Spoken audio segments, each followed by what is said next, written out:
अब हम लोग देखते हैं स्कोप ऑफ वेरिएबल क्या होता है।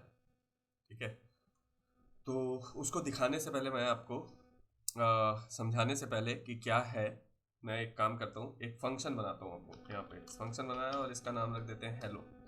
ठीक है, ये फंक्शन क्या करेगा, एक मैसेज को डिस्प्ले करेगा। मैसेज इक्वल टू, यहाँ लिख दिया मैंने गुड मॉर्निंग। ठीक है, तो इस फंक्शन हेलो नाम के फंक्शन में हमने एक वेरिएबल बनाया मैसेज, उसमें मैसेज में लिखा गुड मॉर्निंग और उसको हम लोग यहाँ पे कर देंगे प्रिंट। प्रिंट लिखा और यहाँ लिखेंगे मैसेज। राइट, अब फंक्शन के बाहर जाके इस फंक्शन को हम लोग कॉल कर लेंगे। कॉल कर लिया, अब मैं इसको रन करता हूँ। आप सबको पता है क्या आएगा, message help good morning. Right, अगर मैं यहाँ से प्रिंट स्टेटमेंट हटा देता हूँ तो गुड मॉर्निंग प्रिंट नहीं होगा। ये देखो नहीं हो रहा प्रिंट।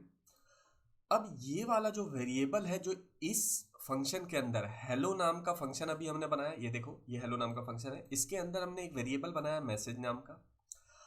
अब इस मैसेज नाम के वेरिएबल को हम लोग क्या करते हैं, फंक्शन के बाहर चाहते हैं प्रिंट करना। तो अगर मैं यहां पे लिखूं प्रिंट मैसेज, ठीक है, तो होना क्या चाहिए, अगर मैं रन करूंगा तो यहां पे भी गुड मॉर्निंग आना चाहिए क्योंकि इस मैसेज नाम के वेरिएबल में हमने गुड मॉर्निंग स्टोर किया।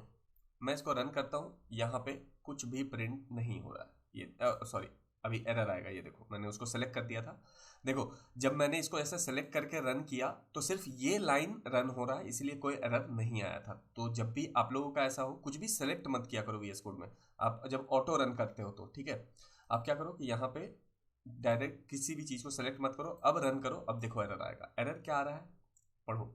एरर है name message is not defined, मतलब ये कह रहा है कि इस नाम का वेरिएबल ही नहीं है। मैसेज नाम का कोई वेरिएबल डिफाइन ही नहीं किया गया है, लेकिन हमने तो किया है, यहां देखो किया है।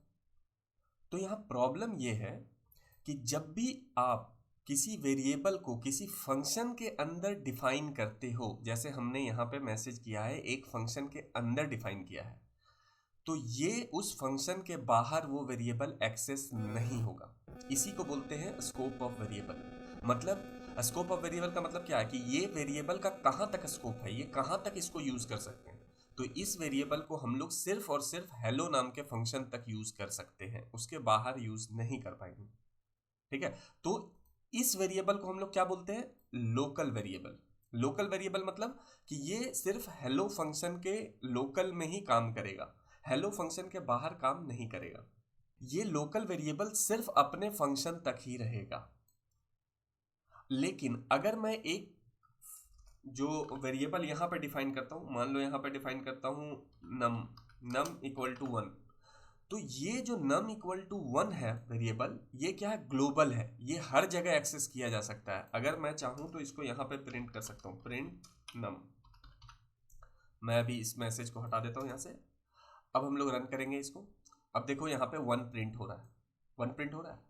तो क्यों प्रिंट हो रहा है, क्योंकि ये हमने ग्लोबल वेरिएबल बनाया है। ग्लोबल वेरिएबल मतलब कि किसी भी फंक्शन के अंदर नहीं है, वो बाहर है फाइल में लिखा हुआ।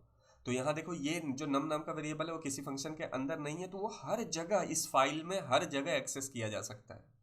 लेकिन ये वाला जो वेरिएबल है ये हमने किसी फंक्शन के अंदर बनाया है, तो सिर्फ इसी फंक्शन तक वो कॉल हो सकता है, उसके बाहर एरर आ जाएगा। अच्छा, सेम चीज हम लोग आर्ग्यूमेंट के लिए भी बोल सकते हैं। आर्ग्यूमेंट मतलब देखो मैं यहाँ पे क्या करता हूँ, इसको हम लोग लिख देंगे, एक सेकेंड, यहाँ कर देते हैं ग्लोबल वेरिएबल और ये हमारा हो गया लोकल वेरिएबल। लोकल वेरिएबल, ठीक है। अब अगर आप सोचो कि हम लोग यहाँ पे आर्ग्यूमेंट पास कर रहे हैं, जैसे यहाँ पे मैं आर्ग्यूमेंट पास करता हूँ कुछ भी, नेम नाम का वेरिएबल आर्ग्यूमेंट पास कर रहा हूं और यहां पे हम लोग पास करते हैं विश्वजीत। ठीक है, अब अगर मैं यहां पे प्रिंट करने का कोशिश करूं, प्रिंट नेम, ठीक है, मैं यहां पे प्रिंट नेम करूंगा। अब यहां क्या प्रिंट होगा, विश्वजीत। तो ये जो विश्वजीत है ये कहां है, ये वाला वेरिएबल है, नेम नाम का वेरिएबल। तो आर्ग्यूमेंट भी जो आपका होता है, जो पैरामीटर होता है वो भी लोकल वेरिएबल होता है। अगर मैं इसके बाहर यहां पे प्रिंट करना चाहूंगा प्रिंट नेम, तो भी मुझे एरर आएगा। ये देखो मैं रन कर रहा हूं, ये कह रहा है नेम इज नॉट डिफाइंड। ठीक है, तो जो आर्ग्यूमेंट यहां पे आप पास करते हो ये भी लोकल होता है इस फंक्शन के लिए, मतलब इस फंक्शन के अंदर ही यूज किया जा सकता है, उसको बाहर यूज नहीं किया जा सकता। अब मैं क्या करता हूं कि इन सबको हटा देते हैं या उसको रहने देता हूं मैं, और यहाँ पे हम लोग एक फंक्शन बनाते हैं जिसका नाम रखते हैं fun1। ठीक है, एक फंक्शन बनाया, इसके अंदर एक वेरिएबल बनाते हैं जिसका नाम रखते हैं var1 इक्वल टू, यहाँ देते हैं, मान लो दे दिया लोकल वेरिएबल 1। ठीक है, और यहाँ पे एक और फंक्शन बनाते हैं डेफ फंक्शन 2 नाम का वेरिएबल फंक्शन बनाया, इसके अंदर var2 नाम का एक वेरिएबल बना देते हैं, उसमें रख देते हैं लोकल वेरिएबल var2। और मैं एक काम करता हूँ, यहाँ पे var0 इक्वल टू, यहाँ पे लिख देते हैं ग्लोबल वेरिएबल। ठीक है, अब देखो अब मैं रन करूंगा, कोई एरर नहीं आ रहा। अब मैं क्या चाहता हूं कि ये वेरिएबल 1 वाला जो है उसको यहां पे एक्सेस करते हैं, तो प्रिंट var1। अब मैं रन करूंगा, अब क्या आएगा, एक सेकंड, अब मैं रन करूंगा, अब हमारे पास आएगा एरर। एक सेकंड, ये एरर क्यों नहीं आ रहा? ओके, हम कॉल ही नहीं कर रहे ना, इस वजह से नहीं आ रहा एरर। डिफाइन करने में कोई एरर नहीं आता है फंक्शन। हाँ, अब हमने यहाँ पे कॉल कर दिया, अब देखो एरर आएगा।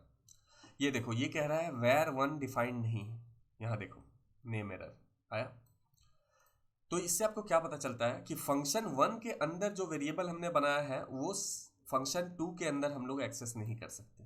ठीक है, तो इससे आप एक बात तो क्लियर हो गया कि दूसरे फंक्शन में भी आप यूज नहीं कर सकते हो, बाहर तो छोड़ो, जिस फंक्शन में आप जो वेरिएबल बनाओगे सिर्फ वहीं एक्सेस कर पाओगे। लेकिन ये जो var0 वाला है वो कहीं पे भी एक्सेस कर सकते हो, आप यहाँ पे भी एक्सेस कर सकते हो। देखो प्रिंट var0, मैं यहाँ पे भी प्रिंट करता हूँ var0, और बाहर भी प्रिंट करते हैं var0, प्रिंट var0। अब मैं इसको रन करूंगा, देखो 3 बार वो हमें ग्लोबल वेरिएबल दे रहा है। 3 बार नहीं, 2 बार दे रहा है, क्योंकि फंक्शन 1 हमने यहाँ पे कॉल नहीं किया है, तो मैं उसको भी कॉल कर देता हूँ। अब देखो ये हमें 3 बार ग्लोबल वेरिएबल दे रहा है। तो इससे आपको क्या पता चला कि ग्लोबल वेरिएबल हर जगह एक्सेस किया जा सकता है, लोकल वेरिएबल सिर्फ उसी फंक्शन तक एक्सेस हो सकता है जहाँ पे वो डिफाइंड है।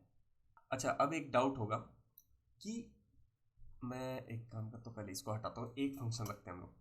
अब आपको ये डाउट होगा कि इस वेरिएबल 0 को ही यहाँ पे भी एक और फंक्शन बनाते हैं वेरिएबल 0, अब क्या होगा? अब आप बताओ क्या होगा? मैं यहाँ पे प्रिंट 0 लिखता हूँ, अब बताओ क्या होगा? सोचो, पॉज कर लो और उसके बाद सोचो। मैं रन करके आपको बताता हूँ कि इसका आंसर होगा लोकल वेरिएबल। ये देखो मैं रन करूंगा, ओके, फिर इसको कॉल नहीं किया था मैंने, आज गड़बड़ हो रहा है, फंक्शन 1। अब मैं इसको रन करूंगा, ये देखो आया लोकल वेरिएबल। ठीक है, लेकिन बाहर जब मैं प्रिंट करूंगा प्रिंट var0, तो क्या आएगा? Global variable. देखो पहले आया लोकल वेरिएबल, फिर आया ग्लोबल वेरिएबल। ये क्यों, अब ये समझते हैं। देखो आपने ये जो var0 बनाया है ग्लोबल वेरिएबल, वो ग्लोबल है, ठीक है, तो उसका स्कोप अलग है। अब फिर आपने क्या किया, एक और वेरिएबल बना दिया इस फंक्शन के अंदर var0 नाम का। तो अब इस फंक्शन के अंदर ये वाला var0 जो वेरिएबल है यही आपका मान्यता रहेगा, और जैसे ही इस फंक्शन से बाहर आ पाओगे फिर से ये ग्लोबल वेरिएबल एक्सेस करने लगेगा। ठीक है, तो ये बात आपको पता चल गया कि अगर आपने सेम नाम रख दिया तो फंक्शन में लोकल वेरिएबल ही काम करेगा, ग्लोबल वेरिएबल काम नहीं करेगा।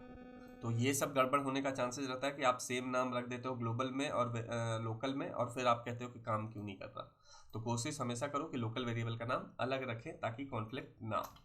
अच्छा, मान लो मैं यहाँ पे ग्लोबल वेरिएबल को चेंज करना चाहता हूँ, जैसे फॉर एग्जांपल ग्लोबल 0 को यहाँ पे हमने लिख दिया लोकल वेरिएबल, लेकिन ये चेंज नहीं हो रहा क्योंकि आपको पहले मैंने बता दिया क्यों नहीं हो रहा। लेकिन लोग कहेगा कि नहीं, यहाँ पे मैं चेंज करना चाहता हूँ ग्लोबल वेरिएबल को, कि यहाँ पे जो var0 है उसको चेंज करना। तो कैसे होगा? उसके लिए आपको यहाँ पे लिखना है ग्लोबल और उस वेरिएबल का नाम दे दो। ठीक है, और अब आप देखो यहाँ पे लोकल वेरिएबल हो चुका है चेंज। मतलब क्या हुआ कि जब हमने लिखा ग्लोबल वैर 0, तो पाइथन को ये बता रहा है कि इस फंक्शन के अंदर ये नया वेरिएबल मत बनाओ, लोकल मत बनाओ, ये ग्लोबल वाला एक्सेस करो। मतलब उसने इस फंक्शन को बताया कि देखो ग्लोबल वेरिएबल एक है ऐसा, तो तुम अपना खुद का वेरिएबल मत बनाओ, जो ग्लोबल है उसको एक्सेस करो। तो ग्लोबल को एक्सेस किया और उसने क्या किया, इसको ओवरराइट कर दिया, ग्लोबल वेरिएबल को लोकल वेरिएबल कर दिया वैल्यू। तो जब हम यहाँ पे प्रिंट करते हैं तो भी लोकल वेरिएबल प्रिंट होता है, और यहाँ पे भी प्रिंट करते हैं तो लोकल वेरिएबल प्रिंट हो रहा है। देखो दोनों जगह पे, सॉरी, ये देखो दोनों जगह पे लोकल वेरिएबल हो रहा है। ठीक है, तो जब ग्लोबल वेरिएबल को आपको चेंज करना हो तो आप क्या करोगे, ऐसे लिखोगे ग्लोबल वैर 0 या ग्लोबल और अपना वेरिएबल का नाम।